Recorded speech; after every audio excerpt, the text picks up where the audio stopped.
దేవుని కొరకు కట్టబడుతున్న సజీవమైన రాళ్ళు. దేవుడు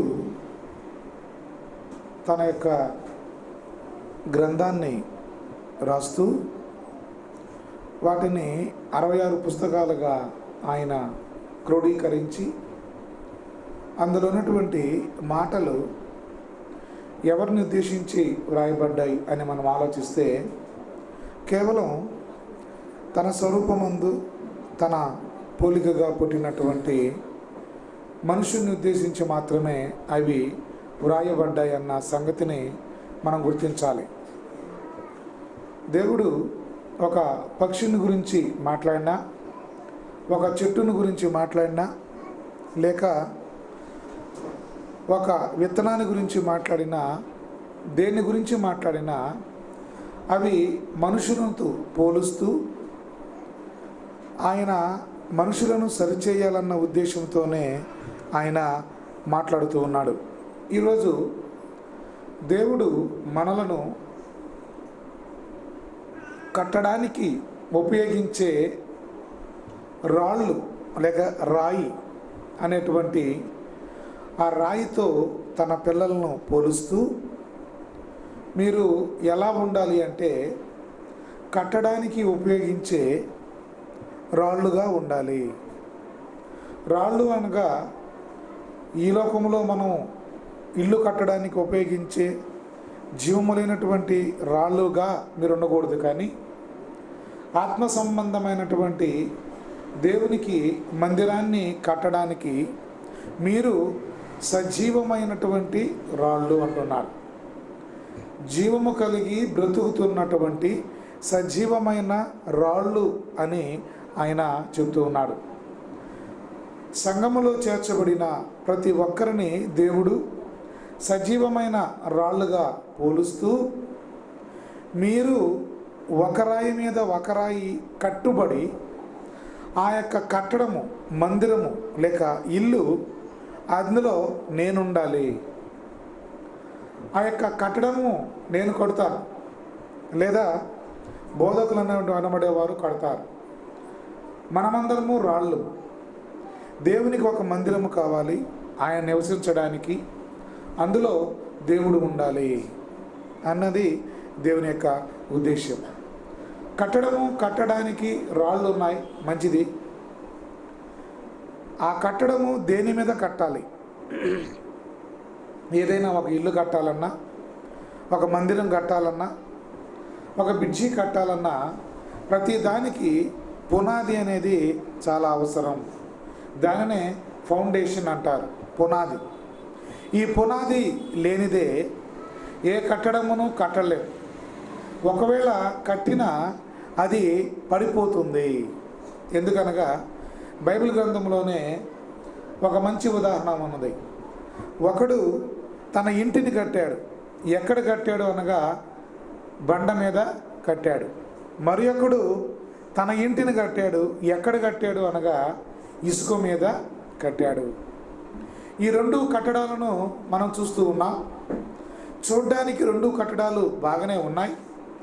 ఎప్పుడైతే ఆ కట్టడము యొక్క నాణ్యతను గుర్తించడానికి పరీక్ష అనేది వచ్చిందో, తుఫాను అనేది వచ్చిందో, వరదలు అనేటువంటి ఎప్పుడైతే వచ్చాయో అప్పుడే ఆ యొక్క పునాది అనేది బయటపడిపోతుంది. ఈ పునాది బయటపడడానికి ఫౌండేషన్ అనేది ఎలా వేశారో దాని మీద ఆధారపడి ఉంటుంది. ఈ రోజుల్లో మన ఇండియా వారు కట్టినటువంటి కట్టడాలను మనం చూస్తే అవి కట్టి ఓపెనింగ్ కాకముందే అవి కూలిపోతూ ఉన్నాయి. ఎందుకనగా కట్టడంలో నాణ్యతను వారు పాటించడం లేదు. పూర్వకాలం ప్రపంచాన్ని లేక దేశాన్ని ఏలినటువంటి బ్రిటిష్ సామ్రాజ్యం వారు కట్టినటువంటి కట్టడాలు నేటికి కూడా సజీవమైన సాక్ష్యాలుగా మన మధ్య అవి గట్టిగా ఉన్నాయి. కారణం వారు వేసిన పునాది. ఇప్పుడు మనము మందిరముగా కట్టబడాలి. ఆ మందిరానికి పునాది ఏది అని మనము ఆలోచించగలిగితే పేతురు గారు తన యొక్క మొదటి పత్రికను రాస్తూ 2వ అధ్యాయము 6వ వచనంలో ఒక చక్కని మాట వ్రాస్తాడు. పేతురు గారు రాసిన మొదటి పత్రిక 2వ అధ్యాయము 6వ వచనం, ఇదిగో నేను ముఖ్యమును ఏర్పరచబడినదియు అమూల్యమునగు మూలరాతిని సియోనులో స్థాపించుచున్నాను. దేవుడు అంటున్నాడండి, దేవునికి నాకు ఒక మందిరము కావాలి, ఆ మందిరము కట్టబడాలి అంటే రాళ్ళు కావాలి, ఆ రాళ్ళ కంటే ముందుగా దానికి ఒక పునాది కావాలి. ఆ పునాది నేను ఎక్కడ వేస్తున్నానో తెలుసా? సియోనులో వేస్తున్నాను. సియోను అనేది ఒక ప్రాంతము, సియోను అనేది ఒక ప్రదేశము. ఈ సియోనునే దేవుడు కోరుకున్నాడు. సియోనులోనే నేను నివసిస్తానంటున్నాడు. నా నివాస స్థలము సియోనే, నేను అక్కడ ఉంటాను అని ఆయన అంటాడు. ఇదిగో దేవుడైన యెహోవా సియోనులో నుండి మిమ్మును ఆశీర్వదించునుగాక అంటాడు ఆయన. సో సియోను అనేది ఒక ప్రదేశం అంటుండగా అది ఒక దేవుడు ఉండే స్థలం. ఈ రోజుల్లో దేవుడు ఎక్కడ ఉంటాడు అనగా, ఎక్కడ 2-3 నా నామమున కూడుదురో నేను అక్కడ ఉంటాను అంటున్నాడు ఆయన. సో సియోను అనగా దేవుడు ఉండే ప్రదేశము. ఆయన ఎక్కడైతే తన నామమున కూడుకొని ఉంటారో అక్కడ ఆయన ఉంటాడు. అక్కడే ఆయన పునాదిని వేస్తూ ఉన్నాడు. ఏ పునాదిని వేస్తున్నాడు? దేనిని బండగా ఆయన రాతిగా వేస్తున్నాడంటే అక్కడ అంటున్నాడు, ముఖ్యమైనటువంటి రాయి, అది ఏర్పరచబడినటువంటి రాయి, అది అమూల్యమైనటువంటి రాయి, మూలరాతిని సియోనులో నేను స్థాపించుచున్నాను. ఈ యొక్క మూల రాయే, పునాదే ప్రభువైనటువంటి యేసుక్రీస్తుల వారుగా ఉంటున్నాడు. ఈరోజు ఏ సంఘము కట్టబడినా, ఎన్ని సంఘాలు ఉన్నా, పేరుగాంచిన సంఘాలు, ఈ సంఘాలు అన్నింటికీ పునాది మూల రాయి ఏదనగా క్రీస్తు యేసు. క్రీస్తు అనే బండ మీద సంఘాన్ని కడతాను అని చెప్పాడు దేవుడు. ఇదిగో క్రీస్తు అనే బండ మీద నా సంఘాన్ని కడతాను, అదే నా సంఘం అంటున్నాడు. ఈ రోజుల్లో ఎవరు ఏ సంఘాలు కట్టినా, ఏ ప్రదేశాలలో ఎన్ని సంఘాలు ప్రారంభించినా పునాది మాత్రం క్రీస్తు అనే బండ మీదనే వేయాలి. కట్టడాలు ఆ క్రీస్తు సంఘం మీద మనం కట్టుకోవచ్చు, కానీ పునాది మాత్రము మారడానికి వీల్లేదని దేవుడు చెప్తున్నాడు. ఎందుకనగా నేనే వేశాను మూలరాతిని, అది అమూల్యమైనటువంటి రాయి, అది మూల్యము చెల్లించలేనటువంటి రాయి, అది ఏర్పరచబడినటువంటి రాయి. జగత్తు పునాది వేయబడక మునిపే క్రీస్తును సంఘానికి మూల రాయిగా, పునాదిగా దేవుడు వేసాడు అంటున్నాడు. ఇంకా మనం చూస్తే యెషయా గ్రంథము 28వ అధ్యాయము 16వ వచనం చదువుదాం. యెషయా గ్రంథము 28వ అధ్యాయము 16వ వచనం మనం చదివితే అక్కడ ఒక చక్కని మాట అంటున్నాడు. ప్రభువగు యెహోవా ఇలాగున సెలవిచ్చుచున్నాడు, సియోనులో పునాదిగా రాతిని వేసిన వాడను నేనే. సియోనులో నేను పునాదిగా వేశాను, రాతిని వేసిన వాడను నేనే. అది ఎలాంటి రాయో తెలుసా? సాదాసీదా రాయి కాదు, అది పగిలిపోయే రాయి కాదు, వరదలు వస్తే, వానలు వస్తే కరిగిపోయి పాడైపోయేటువంటి రాయి కాదు. ఆ రాయి ఎలాంటిదంటే అది పరిశోధించబడిన రాయి. ఎన్నో ప్రయోగాలు చేసినా అది తట్టుకొని నిలబడగలిగినటువంటి రాయి ఆ రాయి. నీవు శిలువ మరణం చేసినా, కొరడా దెబ్బలు కొట్టినా, ఉమ్మి వేసినా, చీలలు గుచ్చినా, అవమానాలు పరిచినా, ఎన్నింటికైనా తట్టుకొని నిలబడగలిగినటువంటి రాయి. ఎన్ని పరిశోధనలు వచ్చినా తట్టుకుని నిలబడగలిగినటువంటి ఆ రాయే ప్రభు అయిన యేసే ఆ యొక్క సంఘానికి పునాది అంటున్నాడండి. ఆ రాయి ఎన్నిసార్లు పరిశోధించబడిందో తెలుసా? 40 రోజులు ఉపవాసం ఉండి ఆకలితో అలమటించబోయినప్పుడు సాతాను వచ్చి పరీక్షించాడు, పరిశోధించాడు. ఆ పరిశోధనలో తట్టుకొని నిలబడగలిగింది ఆ రాయి. ఎంతోమంది అవమానించారు, తట్టుకొని పరిశోధనకు నిలబడింది ఆ రాయి. కొరడా దెబ్బలు కొట్టారు, చీలలు గుచ్చారు, గడ్డపు వెంట్రుకలు పీకారు, ఎన్ని శ్రమలు ఇచ్చిన, అన్యాయపు తీర్పు తీర్చిన, శిలువ మరణాన్ని అప్పగించిన తట్టుకొని నిలబడగలిగినదే ఆ యొక్క పరిశోధించబడిన రాయి. అది ఏర్పరచబడినటువంటి రాయి, అది అమూల్యమైనటువంటి రాయి, అది ముఖ్యమైనటువంటి రాయిగా ఉంటున్నాడు. అలాంటి రాయిని పునాదిగా వేస్తేనే దాని మీద ఎన్ని కట్టడాలు కట్టినా, ఎన్ని రాళ్ళు పేర్చినా, ఎన్ని అంతస్తులు వేసినా కదలకుండా మెదలకుండా కృంగిపోకుండా ఉంటుంది ఆ యొక్క పునాది రాయి. ఆ రాయే ప్రభు అయినటువంటి యేసుక్రీస్తు. ఈనాడు పునాది వేసేటప్పుడు అడుగుతారు, ఎన్ని బిల్డింగులు కడతారు, ఎన్ని స్టేజ్ వేస్తారు, 1, 2, 3. దానిని బట్టే పునాది ఎంత గట్టిగా వేయాలో అనేది ఆధారపడి ఉంటుంది. ఒక 100 అంతస్తులు వేయాలంటే పునాది గట్టిగా ఉండాలి. 2 అంతస్తులు వేయాలంటే పునాది కొంచెం గట్టిగా ఉంటే పర్వాలేదు. కానీ క్రీస్తు అనేటువంటి పునాది రాయి ఈ ప్రపంచంలో ఎన్ని వేల సంఘాలు కట్టినా, ఎన్ని లక్షల సంఘాలు అనేటువంటివి దాని మీద కట్టినా తట్టుకొని నిలబడగలిగి స్థిరముగా కృంగిపోనటువంటి స్థిరమైన ముఖ్యమైన పరిశోధించబడిన రాయే ప్రభు అయినటువంటి యేసు ప్రభుల వారండి. ఆ యొక్క పునాది మీద మనము కట్టబడాలి అంటున్నాడు. ఇంకా మనం గమనిస్తే అది అమూల్యమైన తలరాయి, బహుస్థిరమైనటువంటిది, పునాది అయిన మూలరాయి అయి ఉన్నది. ఈ యొక్క యేసు ప్రభు యొక్క పునాది రాయి. ఈ పునాది మీదనే మనము కట్టబడాలి. మనము పునాదులు కాదు, మనము పునాది రాళ్ళము కాదు. క్రీస్తే పునాది రాయి. ఆ పునాది మీద నీవు నేను ఒక్కొక్క బండగా, ఒక్కొక్క రాయిగా, ఒక్కొక్క ఇటుకగా మనము పేర్చబడాలి. ఆ తరువాత అది దేవునికి మందిరముగా కావాలి. ఇంకొక మాట చూద్దాం. 1 కొరింథీ రాసిన పత్రిక 3వ అధ్యాయము 11వ వచనం. 1 కొరింథీ రాసిన పత్రిక 3వ అధ్యాయము 11వ వచనం.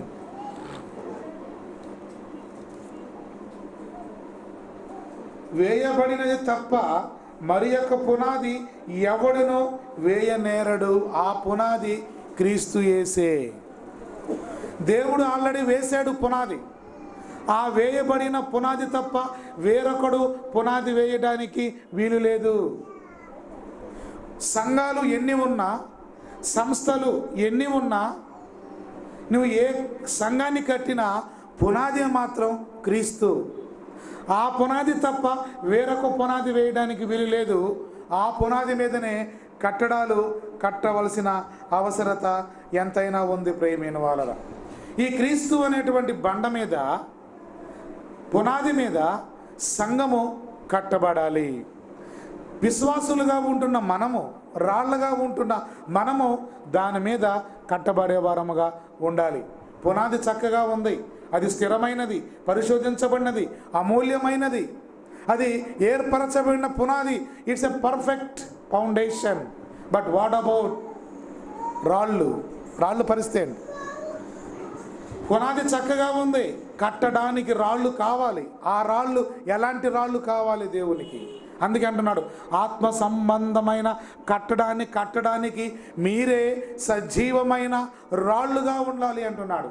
మనమందరము దేవుని మందిరాన్ని కట్టడానికి సజీవమైన రాళ్ళు. ఈ మందిరం మనం కట్టుకున్నాం, ఇది మన కోసం, మనం కూడుకోవడానికి కోసం, మనం తండ్రిని ఆరాధించడం కోసమే. కానీ దేవుడు ఇక్కడ ఉండునంటున్నాడు, నాకు ఒక మందిరము కావాలి. ఇదిగో నిర్జీవమైన రాళ్లతో మీరు కట్టిన ఇలాంటి మందిరము నాకు వద్దు. మీరే రాళ్ళుగా, ఒక్కొక్కరు రాయిగా మారి నాకు ఒక మందిరాన్ని మీరు కట్టండి, నేను ఆ మందిరంలో నివసిస్తానని దేవుడు అంటున్నాడు. ఇప్పుడు నీవు నేను ఒక రాయి అనుకుంటే దేవునికి ఎలాంటి రాళ్ళు కావాలి? ఏ రాయి పడితే ఆ రాయితో గోడలు కట్టలేము. ఏ రాయి అంటు పడితే ఆ రాయితో గోడను మనము కట్టి మందిరాన్నో ఇంటినో నిర్మించలేము. కట్టడానికి ముందుగా రాయి ఏమవ్వాలో తెలుసా? రాయి చెక్కబడాలి. రాయి కట్టడానికి ఉపయోగించబడాలి అంటే మొట్టమొదటి పాయింట్ మనం ఆలోచించగలిగితే ఆ రాయి చెక్కబడాలి. చెక్కబడాలి అనగా నిరాకారముగా ఉన్నటువంటి ఆ రాయిని తీసుకుని వచ్చి దాని ఒక ఆకారాన్ని ఇచ్చి దాన్ని కట్ చేసి 4 పక్షాలుగానో దీర్ఘ చతురస్రాకారముగానో ఆ రాయిని కట్ చేసి అది గోడ మీద పెట్టడానికి వీలైనటువంటి రాయిగా, క్రమపరచబడినటువంటి రాయిగా దానిని ముందుగా తయారు చేయాలి. మనము కూడా ప్రియమైన వాళ్ళరా, లోకములో సాతాను రాజ్యములో ఉన్న మనకంటూ ఒక ఆకారం లేదు, మనకంటూ ఒక క్రమము లేదు. అక్రమము చేసే వారము, అవినీతితో బ్రతికే వారము, పాపులుగా శాపములుగా ఉంటున్నటువంటి మనలను దేవుడు తన కుమారుని రక్తము చేత మనలను కడిగి, మనలను పవిత్రపరిచి, మనలను క్రమపరిచి, మనలో ఉన్నటువంటి వ్యర్థమైన వాటిని తీసేసి మనలను సజీవమైన రాయిగా నిన్ను నిలపడానికి మనల్నందరినీ ఆయన చెక్కుతూ ఉన్నాడు, సరిచేస్తూ ఉన్నాడు ప్రియమైన వారా. ఎందుకంటే రాయి చెక్కబడకపోతే అది కట్టుబడికి పనికిరాదు. ఈనాడు విశ్వాసి దేవుని మందిరముగా కట్టబడడానికి రాయిగా ఉన్న నీవు చెక్కబడాలి ప్రియమైన వాళ్ళరా. చెక్కబడడం అనగా దానిని సరిచేయడం, దానికి ఒక ఆకారాన్ని ఇవ్వడం, దాని యొక్క శరీరములో కొంత భాగాన్ని కట్ చేయడం, లేదా వ్యర్థమైనటువంటి భాగాన్ని తొలగించడం, పనికి రానటువంటి భాగాన్ని తీసివేయడం ప్రియమైన వాళ్ళరా. దేవుడు కూడా సంఘములో చేర్చి ఒక మందిరముగా కట్టబడడానికి ఆయన తన వాక్యాన్ని ఇచ్చి, తన వాక్యముతో బోధకుని ద్వారా మనలను హెచ్చరిస్తూ, మనలను గద్దిస్తూ, మనలను చెక్కుతూ, మనలను సరిచేస్తూ, మనలను క్రమపరుస్తూ ఉన్నప్పుడు మనము దేవునికి కట్టడానికి అనువైన రాళ్ళుగా ఉండాలి. అంటే నిన్ను నీవు క్రమపరుచుకోవాలి, లేదా నిన్ను నీవు ఆ యొక్క స్థిరపరచుకోలేకపోతే, లేక చెక్కబడకపోతే నీకు ఒక ఆకారము రాకపోతే దేవుని మందిరముగా ఉండడానికి నీవు కట్టబడలేవు. ఇప్పుడు రాయిని చెక్కాలి అంటే, రాయిని పగుల కొట్టాలి అంటే, ఆ రాయి మందిరములో కట్టడానికి ఉపయోగించే రాయిగా అది ఉండాలి. అంటే ఆ రాయిని కట్ చేయడానికి, రాయిని పగులగొట్టడానికి దానికి ఒక ఆయుధము అవసరం. ఫెన్ ఆబ్జెక్ట్, దానికి ఒక రాయి, ఒక ఆయుధం అనేటువంటిది అవసరం. ఆ ఆయుధము ఏంటో మనం చూడగలిగితే ఇర్మియా గ్రంథము 23వ అధ్యాయము 29వ వచనాన్ని చూద్దాం. ఇర్మియా గ్రంథము 23వ అధ్యాయము 29వ వచనంలో ఒక చక్కని మాట వ్రాయబడింది. నా మాట అగ్ని వంటిది కాదా, బండను బద్దలు చేయు సుత్తె వంటిది కాదా. దేవుని మాట అండి, దేవుని వాక్యం అండి. 66 పుస్తకాలుగా దేవుడు మనకు ఇచ్చినటువంటి ఈ యొక్క మాట, ఇది ఒక బండను బద్దలు చేసే సుత్తి వంటిది అంటున్నాడు, లేక ఒక వస్తువును కాల్చే అగ్ని వంటిది అంటున్నాడండి. ఇదిగో సంఘము బోధకుడు లేక దేవుడు ఈ యొక్క బండను బద్దలు కొట్టే సుత్తి లాంటి దేవుని వాక్యాన్ని తీసుకొని ఆయన ప్రకటిస్తూ ఉన్నప్పుడు, ఆయన బోధిస్తూ ఉన్నప్పుడు ఆ సుత్త దెబ్బలు తగిలినటువంటి నీవు పగులడానికి నీవు సిద్ధంగా ఉన్నావా? నీ యొక్క వ్యర్థమైనటువంటి ఆకారము తీసివేసుకోవడానికి నువ్వు సంసిద్ధంగా ఉన్నావా? ఆలోచించాలి ప్రియమైన వారలారా. ఇదిగో దేవుని వాక్యమే అది సుత్తే అంటున్నాడండి. దేవుని వాక్యము ఇది చాకలివాని సబ్బు అంటున్నాడండి. నిన్ను కడగడానికి, నిన్ను శుద్ధి చేయడానికి ఈ యొక్క వాక్యము చాకలివాని సబ్బు లాంటిది కాదా అంటున్నాడు. ఈ రోజుల్లో మన శరీర మాలిన్యాన్ని మనము తీసివేసుకోవడానికి మనము సబ్బును ఉపయోగిస్తాం. మన ఆత్మకు కలిగినటువంటి ఈ మాలిన్యాన్ని కడిగి వేసుకోవడానికి, ఆత్మకు కలిగిన ఈ యొక్క దుమ్మును, ధూళిని, మురికిని తీసుకువేసుకోవడానికి వాక్యం అనే సబ్బు, చాకలివాని సబ్బు అవసరమై ఉంటూ ఉన్నది. ఈ సబ్బు నిన్ను కడుగుతూ ఉండగా, ఈ సబ్బు నిన్ను శుభ్రపరుస్తూ ఉండగా నీవు దానికి లోబడుతున్నావా లేదా ఆలోచించాలి ప్రియమైన వారలారా. వాక్యము మనల్ని హెచ్చరిస్తూ ఉండగా, పరిశుద్ధాత్మ ప్రేరణతో బోధకుడు మాట్లాడి నిన్ను గద్దిస్తూ ఉండగా, నీలో లోపాలను సరిచేస్తూ ఉండగా నీవు మౌనముగా వాటిని స్వీకరించాలి. లోపాలను సరిచేసుకోవాలి, సరిదిద్దుకోవాలి. నీలో ఉన్న ఎక్స్ట్రా క్వాలిటీస్ ఏవైతే ఉన్నాయో దేవుని మందిరానికి కట్టడానికి ఉపయోగపడనటువంటి ఏదైతే నీలో ఉన్నదో ఆ భాగాన్ని తీసివేసుకోవాలి. ఆ భాగాన్ని తీసివేసేది సుత్తే లేక దేవుని వాక్యము. కట్టడానికి ఉపయోగపడని భాగం ఏదైతే ఉన్నదో అది తీసివేస్తుంది, పగల కొడుతుంది. ప్రియమైన వాళ్ళారా, యోషువ గ్రంథంలో ఒక చక్కని మాట ఉంది. 2వ అధ్యాయము 10-11 వచనాలు. యోషువ గ్రంథము 2వ అధ్యాయము 10-11 వచనాలు.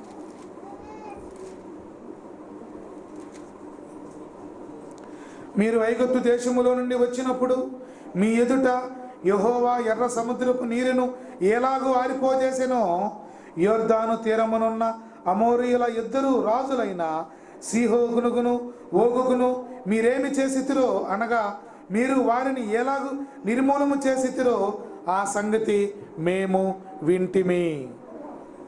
మేము వినినప్పుడు మా గుండెలు కరిగిపోయెను. మీ దేవుడైన యెహోవా పైన ఆకాశమందును కింద భూమి యందును దేవుడే. మీ ఎదుట ఎట్టి మనుషులకైనను ధైర్యం ఏమాత్రమును ఉండదు. చూసాడా ప్రియమైన వాళ్ళరా, ఇక్కడ ఒక వేశ్య ఇస్తున్నటువంటి ఒక స్టేట్మెంట్. తన శరీరాన్ని మాలిన్యము చేసుకొని, తన శరీరాన్ని అపవిత్రపరుచుకొని సమాజంలో ఒక చెడ్డ పేరు కలిగినటువంటి స్త్రీ, సమాజంలో ఒక అసహ్యమైనటువంటి కార్యాన్ని చేస్తున్నటువంటి ఒక స్త్రీ, సమాజానికి దూరముగా ఉండి తన యొక్క ధనార్జనే ధ్యేయంగా పెట్టుకున్నటువంటి ఒక వ్యభిచారి అయినటువంటి వేశ్య మాట్లాడుతున్న మాటలు ఇప్పుడు మనం చదివాం. ఆ మాటలు ఏంటనగా, ఇశ్రాయేలీల దేవుడైనటువంటి యెహోవా గొప్పతనాన్ని ఆవిడ వినింది. యెహోవా ఎర్ర సముద్రాన్ని 2 పాయలుగా చేసినటువంటి ఆ యొక్క కార్యాన్ని వేశ్య వినింది. యెహోవా దేవుడు అన్ని రాజుల మీద ఇశ్రాయేలీలకు జయాన్ని ఇచ్చిన సంగతిని ఆ వేశ్య వినింది. ప్రత్యక్షంగా చూడకపోయినా ఆమె అంటున్న మాట అండి. ఎరుకో పట్టణాన్ని వేగు చూడడానికి వచ్చిన వేగుల వారితో ఆమె అంటున్న మాట, అయ్యా మీ దేవుడైన యెహోవా ఎంత గొప్పవాడో నాకు తెలుసు. మీ దేవుడైన యెహోవా ఎర్ర సముద్రమును చీల్చి నడి సముద్రములో దారి వేసిన దేవుడని నాకు బాగా తెలుసు. అన్ని రాజులను ఓడించిన శక్తి కలిగిన దేవుడు మీ దేవుడని నాకు తెలుసు. ఆ మాటలు నేను విన్నప్పుడు, ఆ యొక్క మాటలు నా చెవిని పడినప్పుడు మా హృదయాలు, మా గుండెలు కరిగిపోయాయి. చూసారా, దేవుని మాట సుత్తివలే ఆమె హృదయాన్ని బద్దలు చేసింది. ఒక వేశ్య హృదయాన్నే దేవుని మాట సుత్తివలే, అగ్నివలే బద్దలు చేస్తే నీ బండబారిన హృదయము దేవుని మాటకు బద్దలు కాదా? నీ కరుడు గట్టిన హృదయం, బండలాంటి నీ యొక్క హృదయము దేవుని మాటలు నిన్ను సంధిస్తూ ఉండగా, దేవుని మాటలు నిన్ను హెచ్చరిస్తూ ఉండగా, వాక్యమనే సుత్తె నీ మీద పడుతూ ఉండగా నీ బండబారిన హృదయము బద్దలు కాదా?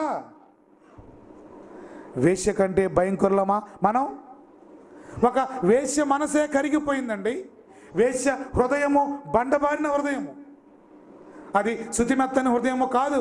ఎంతో మంది విటుల యొక్క మాటలు విని విని విని బండబారిపోయినటువంటి హృదయము ఆమెదు. అలాంటి బండలాంటి హృదయమే దేవుని వాక్యము సంధించినప్పుడు కరిగిపోయి బద్దలైపోతే మరి మనము వేశ్యలము కాదు కదా, మనము మంచివారముగా ఉన్నాము కదా. దేవుని వాక్యము మనము వింటూ ఉండగా, మనను సంధిస్తూ ఉండగా, మన బలహీనతలను ఎత్తి చూపుతూ ఉండగా, మన అవిధేయతలను చూపిస్తూ ఉండగా, నీలో ఉన్న పరిశుద్ధాత్మ దేవుడు నీలో ఉన్న లోపాలను నీకు ఎత్తి చూపిస్తూ ఉండగా, నీకు చూపిస్తూ ఉండగా నీవు సరిచేసుకోవా? ఆ యొక్క వేశ్య శరీరము మలినమైపోయిందేమో, కానీ ఆమె హృదయము పవిత్రంగా ఉంది. ప్రియమైన వాళ్ళ, మన శరీరము పవిత్రంగా ఉండవచ్చు, కానీ మన హృదయము మలినమైపోయింది. హృదయము అన్నిటికంటే మోసకరమైనది, అది ఘోరమైన వ్యాధి కలది. దాన్ని ఎవడండి గ్రహిస్తాడు? ఎవడు గ్రహించలేడు. అలాంటి హృదయాన్ని బాగు చేయడానికి వాక్యము నిన్ను తాకుతూ ఉంది. ఈ వాక్యము జీవము కలిగినదై రెండంచులు కలిగిన ఎటువంటి ఖడ్గాని కంటే వాడి కలిగినదాగా ప్రాణాత్మలను మూలుగులను విభజించినంత మట్టుకు దూరుచు ఆత్మలను శోధిస్తున్న ఈ వాక్యం, సుత్తి లాంటి వాక్యము నిన్ను కొట్టినప్పుడు నీవు పక్కకు తప్పుకోకు. పడితే పడిందిలే అని ఉండవద్దు. దానిని అంగీకరించుకో, నీవు సబ్మిట్ చేసుకో. బండ పగిలిపోవాలి ప్రేమైన వాళ్ళరా. నీవు ఒక రాయివైతే నీలో పనికిరాని వాటిని తీసివేయడానికి దేవుడు వాక్యాన్ని పంపిస్తున్నాడు. దానికి నీవు తలవంచాలి. పగలగొట్టడం అనగా పనికిరాని దానిని తీసివేస్తాడు. ఒక కట్టుబడి కట్టే ఒక పనివాడు ఒక రాయిని తీసుకుంటాడు. ఆ రాయి పెట్టడానికి వీలుగా ఉండే ప్రదేశంలో అది ఏ సైజుగో దానికి కావాలో ఆ సైజుకు దానిని కట్ చేసుకుంటూ ఉంటాడు. అప్పుడప్పుడు మనం కట్టడాలను గమనిస్తే బేలుదారులు ఇల్లు కట్టేటప్పుడు నేను చాలాసార్లు గమనించాను. ఒక రాయి పెట్టడానికి స్థలమేమో కొద్దిగా ఉంటుంది, రాయేమో పెద్దదిగా ఉంటుంది. ఇప్పుడు ఏం చేయాలి? రాయిని పగలగొట్టాలి. స్థలాన్ని పెద్దదిగా చేయడు. ఆ స్థలములో పట్టేటువంటి రాయిగా ఉన్న రాయిని సరి చేసుకుంటాడు. అదిగో తాపిని తీసుకుంటాడు, 2గా పగులు కొడతాడు, లేదా 3గా పగులు కొడతాడు.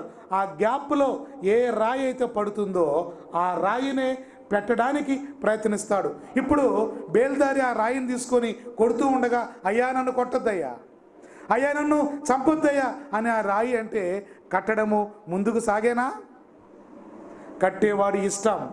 నీవు నేను దేవుని మందిరముగా కట్టడానికి సజీవమైన రాళ్ళుగా నీవు ఉన్నప్పుడు నువ్వు ఎంత పొడుగైనా, ఎంత లోతైనా, ఎంత ఎత్తైనా, నీ ఆస్తి, అంతస్తు, అందము, నీ జ్ఞానము ఎంత ఉన్నా దేవుడు నిన్ను తన మందిరములో కట్టడానికి నిన్ను రాయిగా ఉపయోగించుకోవాలంటే నిన్ను కట్ చేయాలి ఆయన, నన్ను కట్ చేయాలి ఆయన.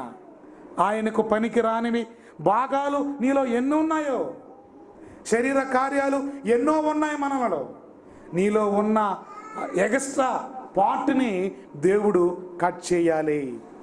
శరీర కార్యాలను చంపివేయమంటున్నాడు, శరీర కార్యాలను విసర్జించమంటున్నాడు, శరీర కార్యాలను అవి తీసివేయమంటున్నాడు. ప్రియమైన వాళ్ళారా, నీవు నేను దేవుని మందిరములో సజీవమైన రాళ్ళుగా మనము కట్టబడుతున్నప్పుడు నీలో నాలో పనికిరాని ఏదైనా ఉంటే వాక్యం అనేది దాన్ని ఏం చేస్తుంది?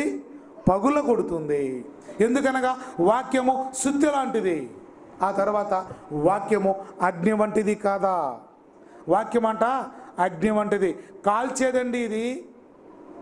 వాక్యము చెబుతూ ఉంటే మన గుండెలు మండాలి, నీ గుండెలో మంట పుట్టాలి. ప్రియమైన వాళ్ళరా, దేవుని వాక్యము నిన్ను సంధిస్తూ ఉండగా, నిన్ను ప్రోత్సహిస్తూ ఉండగా, నిన్ను హెచ్చరిస్తూ ఉండగా, వాక్యము మనము వింటూ ఉన్నప్పుడు దేవుడు ఇంత ప్రేమామయుడా, నేను ఇంత పనికిమాలిన వాడనా, ఇంత పనికిమాలిన దాననా, నన్ను దేవుడు ప్రేమించాడా, నన్ను ఆయన వాడుకోవాలని కోరుకుంటున్నాడా అని నీ హృదయము కరిగి ద్రవించిపోవాలి. నీ హృదయములో మంట పుట్టాలి, మంట. ఎందుకనగా వాక్యము అది అగ్ని వంటిది. నశించిపోయే సువర్ణము అగ్నికి ఆహుతైపోతే దానిలో ఉన్న మస్టు మలినము అంతా తొలగిపోయి ఒక బంగారు ఏ విధముగా స్వచ్ఛమైన 22 క్యారెక్టర్స్గా ఉంటుందో అలా నీవు నేను తయారవ్వాలి.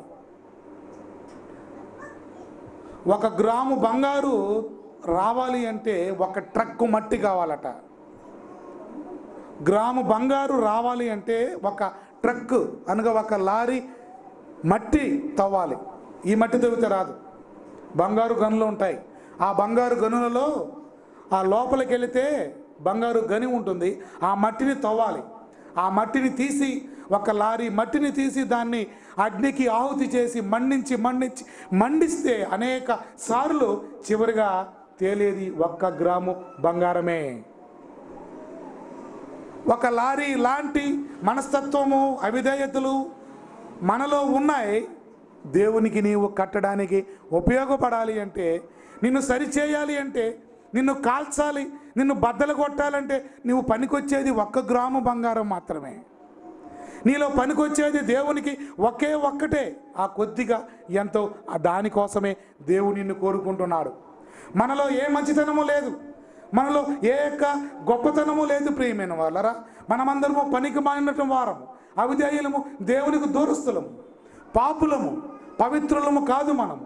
అలాంటి మనలను నీలో ఉన్న ఒకే ఒక చిన్న మంచితనాన్ని చూసి ఆ మంచితనము కోసం దేవుడు నిన్ను వాడుకోవాలని, అదిగో అంత పెద్దదైనటువంటి నిన్ను దేవుడు ఈరోజు కోరుకుంటున్నాడు. అగ్నికి ఆహుతి చేస్తూ ఉన్నాడు నిన్ను. అగ్నికి సువర్ణము ఆహుతైతేనే అది స్వచ్ఛమైన బంగారముగా మారుతుంది. నీవు నేను వాక్యం అనేటువంటి అగ్నికి ఆహుతైతేనే, మనల్ని మనం సమర్పించుకుంటేనే, మనల్ని మనము వాక్యానికి అప్పచెప్పితేనే మనలో ఉన్న మలినాలు పోతాయి. వాక్యానికి లోబడకపోతే నీలో ఉన్న మలినము అలాగే ఉంటుంది ప్రియమైన వాళ్ళు. చాలామంది వారు ఏ స్థితిలో ఉన్నారో అదే స్థితిలో ఉండాలని కోరుకుంటారు, మారడానికి ఇష్టపడరు. బాప్తిసం తీసుకోకముందు వారు ఎలా ఉన్నారో తీసుకున్న 5 సంవత్సరాల తర్వాత అలాగే ఉంటారు. ఇలాంటి వారి వలన దేవుడికి సంతోషము లేదు. మారాలి ప్రియమైన వారలారా. మనలో మార్పును దేవుడు కోరుకుంటూ ఉన్నాడు. పుట్టిన బిడ్డ ఎదగకుండా అలాగే ఉంటే ఎంత బాధపడతాం మనం. మొన్న మధ్య వెంకటేష్ అంటున్నాడు, సార్ నా పిల్లలు ఎదగడం లేదు, ఏం చేద్దాం సార్? ఏమైనా ఇంజక్షన్లు వేద్దామా, ఏదైనా మాత్రలు వేద్దామా, లేకుంటే సాగతీద్దామా, ఏం చేయాలి సార్ అంటున్నాడు. కారణం, బిడ్డ ఎదగాలి. బిడ్డ ఎదగలేకపోతే తండ్రికి ఎంత బాధో. మన పిల్లలు అంతే కదండి. అందుకే వారికి బూస్ట్ అని ఏదేదో ఇస్తుంటాం, వారు ఎదగాలి, వారు అభివృద్ధి పొందాలి అని. ఈ మధ్య లీలా కూడా ఎదగాలని ఆయన ఇంజక్షన్లు వేసుకుంటున్నాడు. హాస్పిటల్కి వెళ్ళాడు, ఎన్నో వేల రూపాయలు ఇంజక్షన్ వేసుకొని నేను ఎత్తు రావాలంటున్నాడు. ఎంత ఎత్తు రావాలరా అంటే ఎంతైనా అంకులు అంటున్నాడు. 6 అడుగులు రావాలట. ఎలా వస్తావంటే ఇంజక్షన్లు వేసుకుంటే వచ్చేస్తాను అంటున్నాడు. మరి ఎన్ని ఇంజక్షన్లు వేసుకుంటావు? నాకు ఇష్టం వచ్చినంత ఎత్తు వచ్చిందాకా ఎంచుకుంటాను అంటున్నాడు. ఓకే, ఎంచుకో, 10 అడుగులు వచ్చిందాకా ఎంచుకో. ఎంత బాధ అండి ఎత్తు ఎదగకపోతే. మరి నిన్ను కన్న తండ్రి తన స్వరక్తం ఇచ్చి నిన్ను కొన్నటువంటి నీ యొక్క అన్న అయినటువంటి యేసు నీవు ఎదగలేకపోతుంటే, నీలో అవయవాలలో మార్పు కలగకపోతే, నీలో ఎదుగుదల లేకపోతే ఆయన ఎంత బాధపడాలి ప్రియమైన వారరా. 2 సంవత్సరాలు, 3 సంవత్సరాలు, 4, 5, 10 సంవత్సరాలు అయినా మరగుజ్జుతనముగా ఎక్కడ వేసిన గొంగళి అక్కడే అన్నట్టు అలాగే ఉంటే, అలాగే ఆలోచిస్తూ ఉంటే, అలాగే మాట్లాడుతూ ఉంటే, అలాగే ప్రవర్తిస్తూ ఉంటే ఎక్కడ ఎదుగుదల? ఎక్కడ ఎదుగుదలండి ప్రియమైన వారరా. దేవుడు కోరుకుంటున్నాడు మనలోని ఎదుగుదలను. యెషయా గ్రంథము 6వ